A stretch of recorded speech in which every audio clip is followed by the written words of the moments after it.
Alright, welcome back everybody. This is going to be a bit of a more relaxed video, just a little something I've been asked a lot.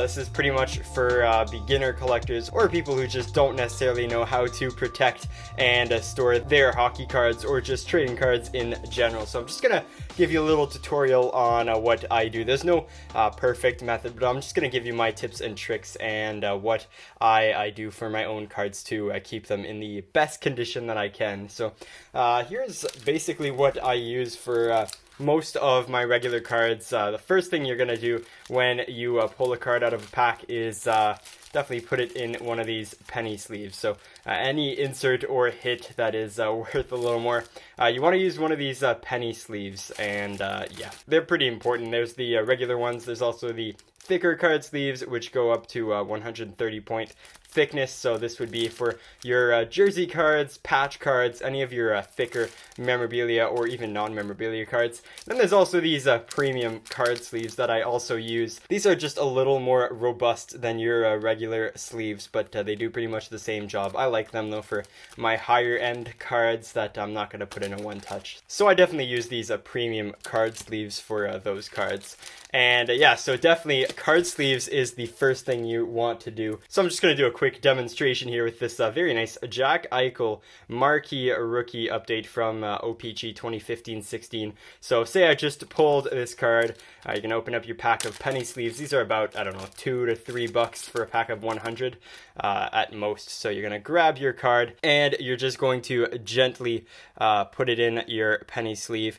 Make sure not to clip the corners because that will ding your card and it's probably gonna lose some value. So there you go. Now it's in one of these penny sleeves, and you definitely want to do this just to avoid getting some dust or anything on the cards.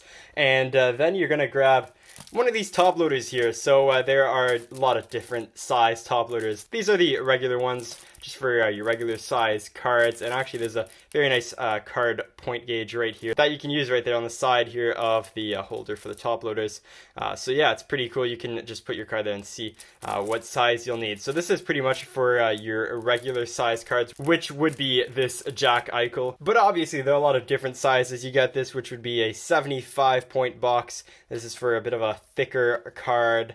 And then you've got this, which is, I believe, 130 point. Yep, so these would be for probably patch cards or extremely thick memorabilia cards. So they go up to about 360 points. I've seen some massive top loaders out there, and yeah, they pretty much make them for any size card. So I've actually got one that I've already opened up. So here you go. You're just gonna grab your top loader. This is pretty thick, and so it definitely protects your card really well.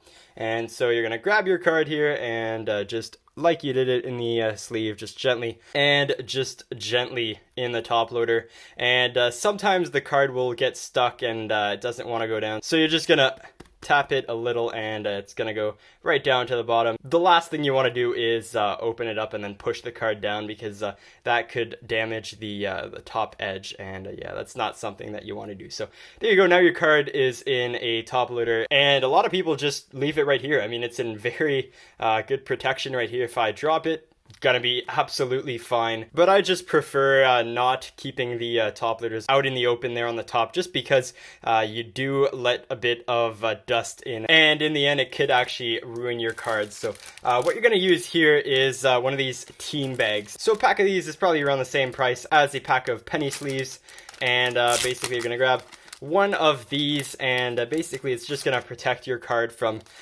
getting absolutely obliterated by dust and other things. So yeah, just like you did with the top loader and sleeve, you can just nicely put it in there, and you just peel the back of it off, and there you go. You can close it right onto your card, and there you go. Now your card is pretty much protected forever.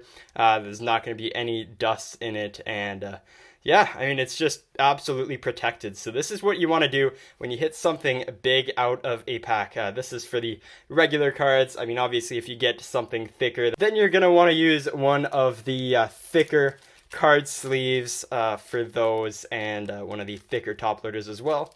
But yeah, this is pretty much what you want to follow when you pull a decent card out of a pack.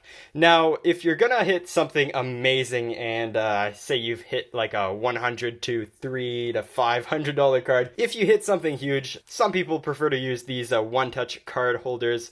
This is one of the rookie card ones, and these look really nice in display. I'm not going to open it right now because I don't have any cards that are really worth a ton that aren't protected right now, but yeah, I mean, these look amazing when put on display. Sometimes there's a bit of a problem with the card moving around a little in there, but usually these are really good for protecting. And you can also get, of course, the one-touch resealable bags just to avoid getting any dust on your one-touch holders.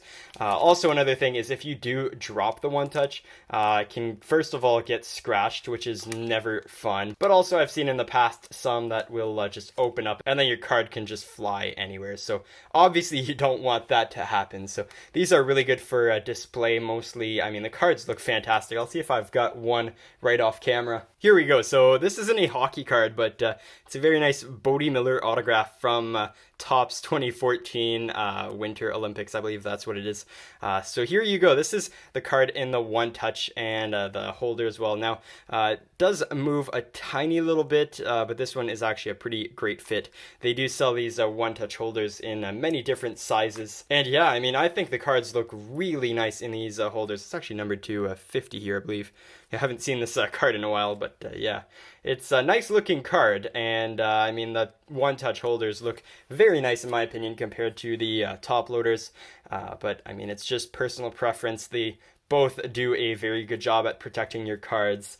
Obviously, you just want to keep them in the best condition possible. Now, for the people who want to know more about how I store my collection, here's how I do it. Actually, I'm going to have a video out in about a week or so. I'm going to link it right up here when it does go out, but it's going to be basically a video showcasing my entire hockey card collection. I basically use for my high-end cards a massive case to hold them, and yeah, if you see that video, you're probably going to see that. So I would totally recommend one of those. You can get like a Pelican case or just some very good cases to protect your super high-end cards, or just things that you really like. But for just your regular collection, there's a lot of different ways that you can store your cards. One of the first really good options would be, it's probably barely gonna fit right here, but there's these massive boxes. There's some 800 count ones, 1200, you've got like 1500 count, 2000, 3000. Basically, it depends on the one. Some are taller than the others. This one, I believe, is one of the taller ones. So you can probably fit cards in one-touch holders. But yeah, basically you got a few rows and you can just line up your cards. This does work if you're just going to use base cards. But that being said, if I do grab a stack of just base cards here, I would not recommend just putting them in, because yeah, if you do put base cards in there, once you close it and you move it around, they're going to rattle around, definitely going to get damaged. So that would definitely be something to avoid. Never put, in my opinion, just cards laying right in those boxes. Also, if you've got cards that are just in the penny sleeves, I've got this Andrei Svechnikov Sophomore Sensations card just in a penny sleeve. Yeah, I don't want to put it in there because it's not protected enough, in my opinion, on its own, and it's probably going to get damaged. So here's how I store. This is just, I don't know, I just picked up the first box that I saw. I've got about 10 of these, I'd want to say. Most of these are filled up. This one isn't, but I'll just line up some hits. Usually I do a better job at organizing them, but that's a story for another time, how to organize your cards. But yeah, if I just grab some cards here, I've got a few decent hits. Here you go, Jack Eichel coming back, some McDavid stuff, just some sentimental cards. This was pulled in my first ever video on the channel, so you can go back and watch that. But yeah, I just basically grab these. Obviously, they're protected how I showed earlier, and you just want to nicely drop them in the box, and they're going to be fine. I mean, there's no problems. They can fall down, whatever. The cards are going to be in great shape, and these boxes are really cheap. I believe you can get them for like $4, and you just assemble them, and then you can fit so many cards. I mean, this is just a small stack of cards, probably like 30 cards I'd want to say in this stack, but this is with top loaders and all, so you can probably get at least 200 cards in this box, and there's a lot of different sizes as well. This is probably actually one of the smaller sizes out there. Now, another way would be these binders. You can get them for pretty much any sport. I got the Ultra Pro Hockey one. Now, one thing to make sure of when you're going to buy one of these binders, you want it to definitely be a binder that was made for showing off your sports cards. If it's just like a regular school binder or something like that, the problem comes when you're going to close it. It's barely fitting on screen actually, but the cards could absolutely get damaged because sometimes there isn't enough room, or the pages get bent a little, and obviously that's not good for the cards. So here I've just got a base set. It's actually not even complete, but of 13, 14 OPG. Now, I really like these binders for base cards, and just for sets that I'm trying to complete. I mean, this isn't complete, of course, but I think it looks really nice. I love looking at these cards inside of the binders. I think they look really nice. But that being said, I never put any high-end cards or even mid-end in these binders because I don't think that they protect really well. They're basically just barely protected by the sleeve, and yeah, I mean, they could slip out very easily. So I would never recommend putting any valuables in here. I just really like them for showing off base sets, and I think they look really nice all together. And also, one thing to make sure of when you've got one of these binders is if you're going to store them vertically, you want to make sure that right there at the bottom you see how the pages are going past. Now, if I were to set it down, it'd probably bend the bottom here of these pages, and that obviously would not be good. So you want to make sure that everything is nice and secure when you put it up right. Now, finally, for those who want to know how to store their base cards, I just use pretty much any bin I can find until I can either get them in binders and complete sets, or I can just give them away to people who want them. But yeah, just pretty much any old shoebox. These cards aren't worth a ton, so just nicely stack them, and eventually, I mean, they're easy to open and find. I've got probably about 30 of these boxes just sitting around, and yeah, just a ton of base cards that I have yet to sort through. Obviously, these take up a lot of space, so I definitely go give them away quite often, just because otherwise I'll definitely get overwhelmed. And I think that they're definitely in better hands with someone who will actually take care of these cards and appreciate them, because yeah, I've just got way too many. But yeah, that's pretty much how I store these base cards if they aren't going towards a particular set. I do a lot of random pack videos if you haven't watched my channel already, so I definitely accumulate a lot of different sets of base cards. So it obviously does get a little difficult when comes the time to organize it all. So that actually pretty much does it. I hope this video was useful to you. If you enjoyed this video, I'm probably going to do some more of this style just for beginner collectors in the next few days. Probably something centered around shipping, because obviously a big part of this hobby is shipping. So yeah, that's probably going to be coming very soon. Hopefully this video will be useful to someone, and I think I said everything that I wanted to say. I may have forgotten something. If I did, I'm gonna probably put it in the description, or pin a comment, or do something like that. But yeah, I'm pretty sure I did say everything. So yeah, that's pretty much how I protect and store my cards. Obviously, there's more than just one way of doing things.